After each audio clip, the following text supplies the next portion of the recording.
Halo semuanya, kami dari kelompok 1, mata kuliah Asuransi dan Pengangkutan Barang akan menjelaskan materi tentang perbandingan antara pengangkut dengan jasa pengiriman atau freight forwarder, dan kami akan memaparkan hasil kunjungan kami ke PT Mitra Kargo Indonesia. Sebelumnya, dari kelompok kami yang beranggotakan Cantika, kemudian ada Adenoya, yang ketiga ada Muhammad Rifki, yang keempat ada Nurul Humairoh, yang kelima ada Anissa Zahra, dan yang terakhir ada Iksif Silvana. Perbedaan antara pengangkut dalam perjanjian pengangkutan dengan jasa pengiriman dalam perjanjian pengiriman.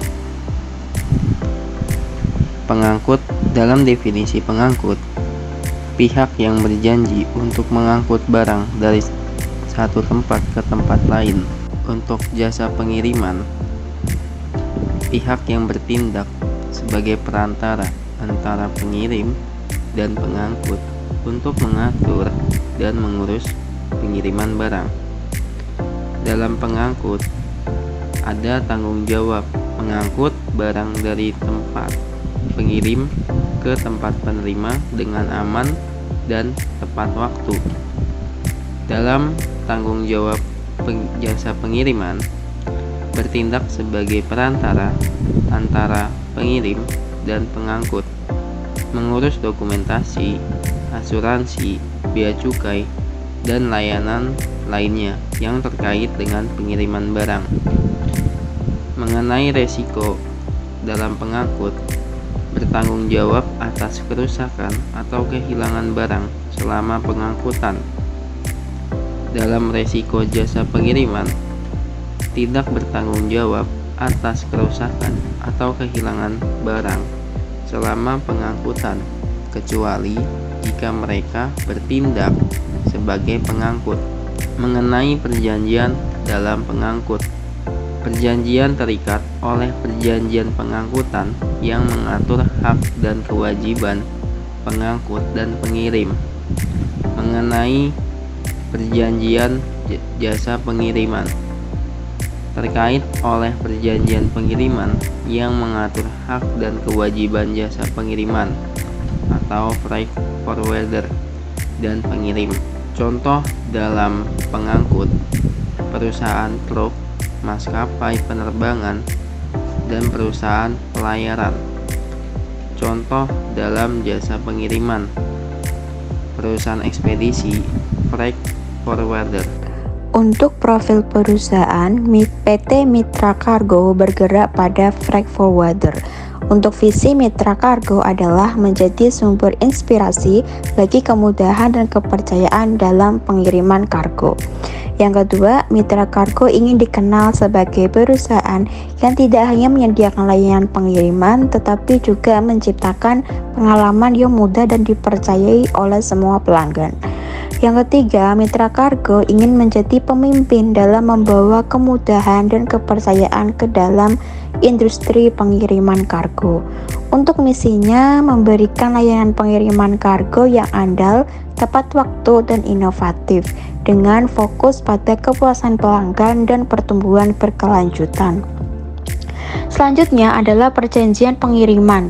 Di peraturan tentang penyelenggaraan dan pengusahaan jasa pengurusan transportasi pada pasal 1 ayat 15, jadi jasa freight forwarding merupakan kegiatan yang dilakukan untuk menjalankan pengiriman maupun penerimaan barang.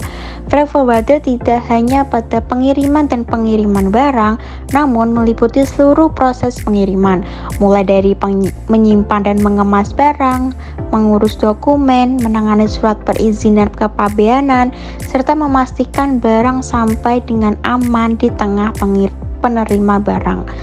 Selanjutnya adalah isi perjanjian pengangkutan. Dari wawancara bersama PT Mitra Kargo, perjanjian pengangkutan biasanya adalah kontrak antara pengangkut dan pengirim atau penerima barang untuk mengatur pengiriman barang dari satu lokasi ke lokasi lain. Ini mencakup detail seperti tarif, tanggung jawab atas kerusakan atau kehilangan barang, dan jadwal pengiriman.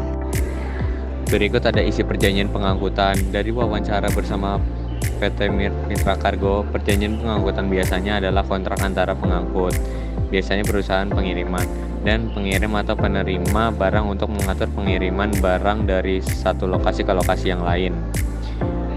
Ini mencakup detail seperti tarif, tanggung jawab atas kerusakan atau kehilangan barang, dan jadwal pengiriman. Isi perjanjian pengangkutan antara lain yang pertama ada identitas pihak yang terlibat, yang ada deskripsi barang, yang ketiga ada tarif dan biaya, yang keempat ada jadwal pengiriman, yang kelima tanggung jawab atas kerusakan atau kehilangan barang, yang terakhir ada pengakhiran kontrak.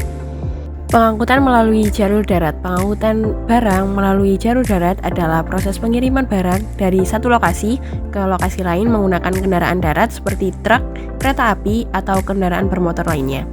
Proses ini melibatkan beberapa tahap termasuk pengumpulan barang, pemuatan, pengangkutan, dan juga pengiriman barang ke tujuan akhir.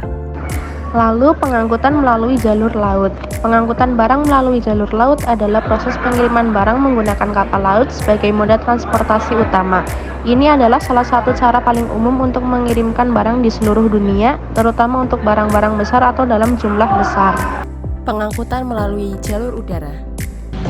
Perjanjian pengangkutan udara adalah perjanjian antara pengangkut dan pihak penumpang dan atau pengirim kargo untuk mengangkut penumpang dan atau kargo dengan pesawat udara dengan imbalan bayaran atau dalam bentuk imbalan jasa yang lain.